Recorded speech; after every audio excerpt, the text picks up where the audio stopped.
साधु चाहता है कि उसके अपने प्रसन्न रहें। हाँ, साधु क्या चाहेगा कि मेरे भारत के अंदर जिसको इतनी बड़ी गौरवमयी परंपरा मिली हो, सनातनी हिंदू को, वो घर के अंदर कन्या की हत्या करे तो अच्छी बात है क्या?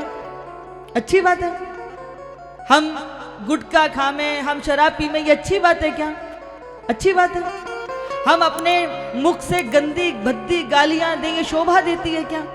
भारत में जब मुगल आए थे, ये खास तौर पे पीछे जो भाई बंधु खड़े आपके लिए है, भारत में जब मुगल आए थे तो हमारे सम्मान को कुचलने के लिए वो हमारी बहन बेटियों को उठा करके लेके जाते थे। तब हमारे यहाँ पर्दा प्रथा हुई कि हमारी बेटियों पर किसी की नजर ना पड़े। हमारे मनोबल को तोड़ने के लिए वो हमारी माँ बहनों की गंदी गालियां देते थे। वो तो चले गए, लेकिन आज तक हम उनकी गंदगियों को ढो रहे हैं। हमारे यहाँ जहाँ बच्चे के अंदर दुर्गा का रूप देखते हैं, जहाँ हमारे यहाँ स्त्री के अंदर भगवती का रूप देखते हैं, वहाँ भला कोई माँ बहन की गाली देने का कुकृत्य कर सकता है क्या? आपकी जरा सी लड़ाई होती है, लड़ाई आपकी आपस में हुई है, आप एक दूसरे से लड़ो, एक दूसरे का सिर फोड़ो, आपकी बहन बेटी ने क्या बिगाड़ा है? परंतु आप एक दूसरे के मनोबल को नीचे कुचलने के लिए माँ बहन की गाली देते हैं, ये शोभा नहीं देती। क्यों?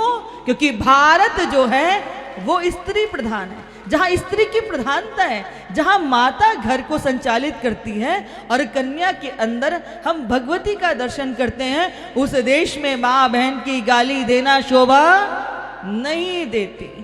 कभी भी गंदी भद्दी गालियां शोभा नहीं देती।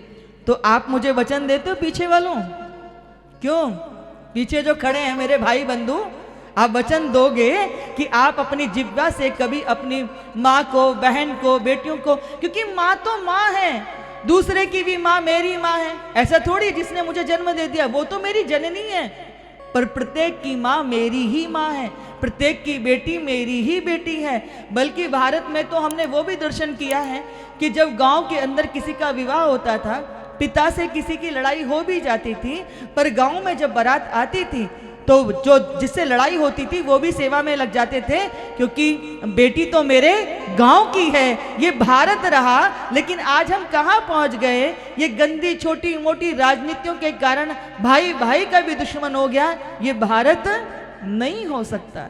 इसलिए मेरा आपसे निवेदन है कि आपने बहुत प्रेम से ताली की, बस ठीक है दीदी को थोड़ा सा पैसा दे देंगे, दक्षिणा हो जाएगी, ये बात नहीं बनेगी। 7 दिन आपने कथा सुनी, यदि आपके जीवन में उस कथा में से कोई भी एक बात हृदय में बैठ गई, तभी मेरा कथा सुनाना सार्थक होगा।